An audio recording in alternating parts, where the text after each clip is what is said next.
নরওয়ের কাছে হেরে এবার কঠোর বার্তা মাস্টারমাইন্ড ব্রাজিলিয়ান কোচ কার্লো আনচেলত্তির। তাসের ঘরের মতো ভেঙে পড়ার আসল রহস্য এবার সামনে এলো। সব শেষ হয়েও যেন শেষ হচ্ছে না। 2026 ফিফা বিশ্বকাপের শেষ 16 থেকে নরওয়ের কাছে 2-1 গোলে হেরে ব্রাজিলের বিদায়ের পর যখন পুরো ফুটবল বিশ্ব নিন্দার ঝড় তুলছে, ঠিক তখনই মুখ খুললেন সেলেসাওদের Italian mastermind coach Carlo Ancelotti. চারদিকে যখন তার রণকৌশল, একাদশ নির্বাচন এবং ব্রুনো গিমারেসের পেনাল্টি মিস নিয়ে সমালোচনার আগুন জ্বলছে, তখন খোদ আনচেলত্তি এবার দিলেন এক চরম কঠোর ও জলদ গম্ভীর বার্তা। ফুটবল পণ্ডিতদের সব সমালোচনাকে বুড়ো আঙুল দেখিয়ে নিজের সিদ্ধান্তের পক্ষে পাহাড়ের মতো দৃঢ় অবস্থান নিলেন এই কিংবদন্তি কোচ। কিন্তু সংবাদ সম্মেলনে ব্রাজিলের 1990 সালের সেই অভিশপ্ত ট্র্যাজেডির কথা মনে করিয়ে দিয়ে ঠিক কি খোলাসা করলেন আনচেলত্তি? ব্রুনো গিমারেসকে পেনাল্টি দেওয়ার পেছনে কোন গভীর রহস্যের কথা বৈজ্ঞানিক উপাত্ত লুকিয়েছিল? চলুন 5 মিনিটের এই রুদ্ধশ্বাস ভিডিওতে আনচেলত্তির সেই কঠোর বার্তা এবং ব্রাজিলের ফুটবল পুনর্গঠনের নেপথ্যের রহস্যের নিখুঁত ব্যবচ্ছেদ করা যায়। বন্ধুরা, ম্যাচ শেষ হতেই সাবেক ফুটবলার ও বিশ্লেষকের আনচেলত্তির শুরুর একাদশ এবং দ্বিতীয়ার্ধের একের পর এক খেলোয়াড় বদল নিয়ে প্রশ্ন তুলেছেন।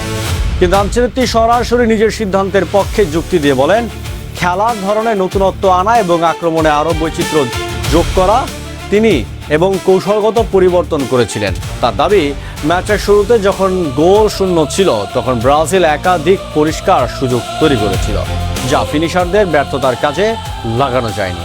তবে সবচেয়ে বড় বিতর্ক তৈরি হয়েছিল ব্রুনো গিমারেসের পেনাল্টি নেওয়া হয়ে। কেন নেইমার বা রাফিনহা থাকতে ব্রুনোকে বেছে নেওয়া হলো?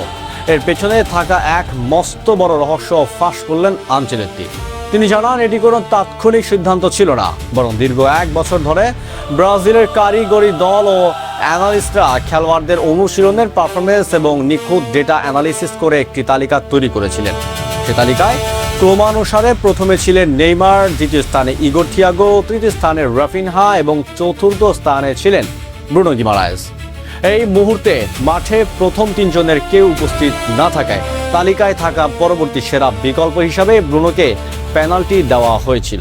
বিশ্বকাপের মঞ্চ থেকে এমন বিদায় যে কার্লো আনচেলত্তিকে গভীরভাবে স্তব্ধ ব্যথিত করেছে, তা তিনি নিজেই অকপটে স্বীকার করছেন। কারণ দীর্ঘ 36 বছর পর ব্রাজিলকে এমন এক অনাকাঙ্ক্ষিত রেকর্ডের মুখোমুখি হতে হলো। 1990 সালের ইতালি বিশ্বকাপে আর্জেন্টিনার কাছে 1-0 গোলে হেরে শেষ 16 থেকে বিদায় নিয়েছিল ব্রাজিল। দীর্ঘ 3 দশক পর 2026 বিশ্বকাপে এসে নরওয়ের কাছে হেরে ঠিক একই পরিণতি দেখতে হলো 5 বারের বিশ্ব চ্যাম্পিয়নদের।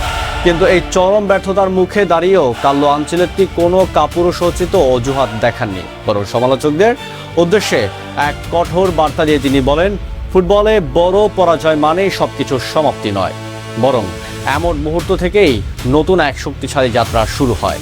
আনচেলত্তি স্পষ্ট জানিয়ে দিয়েছেন, এই ব্যর্থতাটাকে তিনি ব্রাজিলের শেষ অধ্যায় হিসাবে দেখতে রাজি নন, বরং অতীতের ভুলগুলো নিখুঁতভাবে বিশ্লেষণ করে আরও রুদ্র মূর্তি ধারণ করে ফিরে আসাই এখন তার একমাত্র লক্ষ্য।